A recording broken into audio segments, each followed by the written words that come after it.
Okay, we're getting into some of the meaty parts. We've talked about adding the holdings. Now, a lot of these things are about maintaining, which is another part of copy cataloger's job, maintaining those collections and a variety of things. So I talked about the page of wonders, the adding holdings.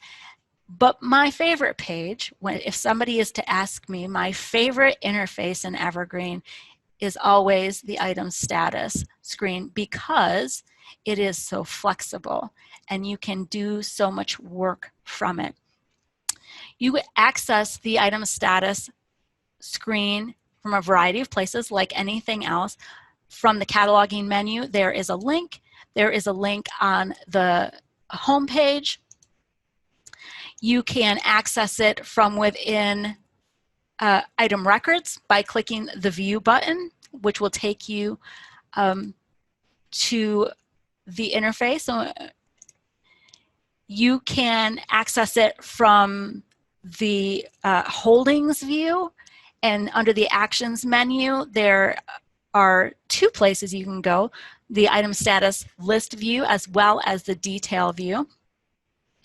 When you check something in and you see a hyperlinked barcode, that's going to take you to the item status screen. And it will be then the details view in that case. So we'll take a look at the details view. A detail view for item status, of course, it's one item that you're looking at, and you have multiple tabs, so much information that you can see here, and some that you can edit here.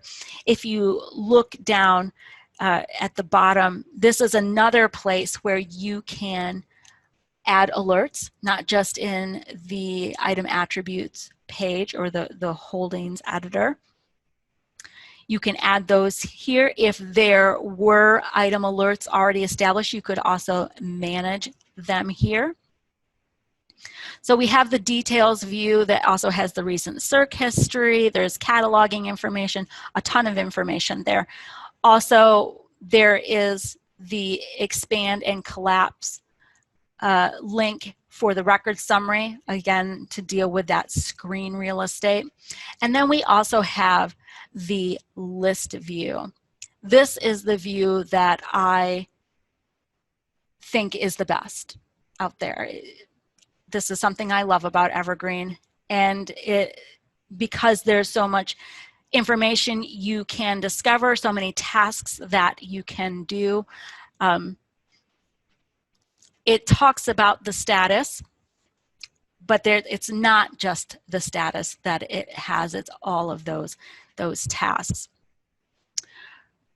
Once you have items that have been entered into the screen, you will then have access to the actions menu. You can see here it's still grayed out because there's nothing in this screen yet, but this is just a sampling of what those actions are that you can do for selected items here, or if you're in the details view, what you can do for that specific item.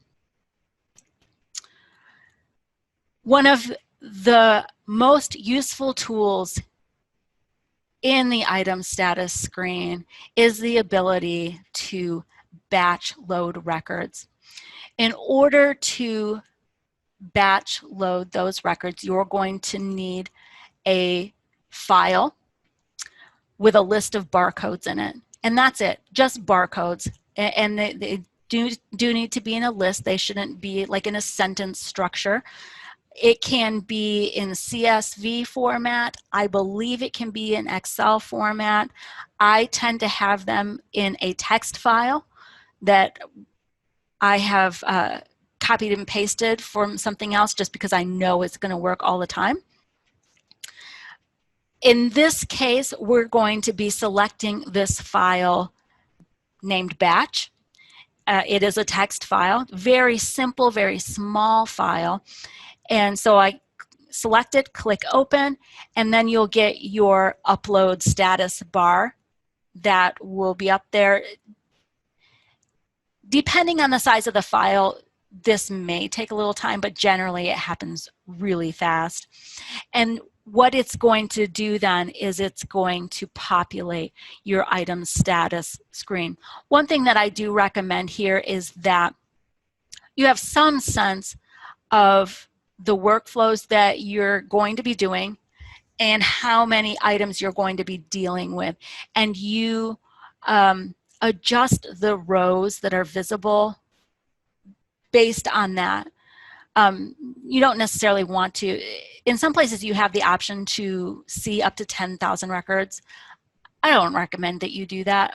My recommendation is generally that you stick to 100 records at the maximum that are visible, and that you edit about 50 of them at a time.